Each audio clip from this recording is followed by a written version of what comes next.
Good afternoon. I have just completed my first enclosed seed starting bed.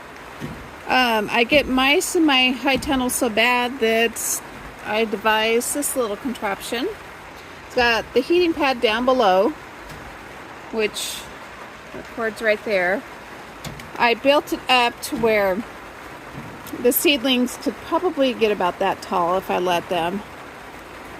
And completely mouse proof. So I made it out of cedar fencing. So this will be, and it's not permanent to the bench. I can lift it up and move it if I want to. I had to do a few weird cuts to go around the bench, but see, I can move it up and move it if I want. So there's project. Whoops, I have to fine tune that one.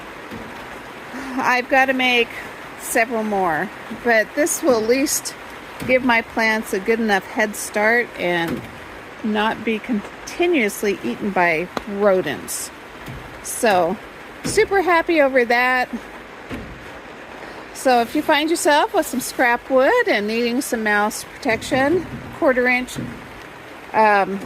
wire fencing or a wire mesh, and now we can get busy starting our first round of perennials. So super excited, and we'll take you along for the perennial planting. Have a fantastic evening.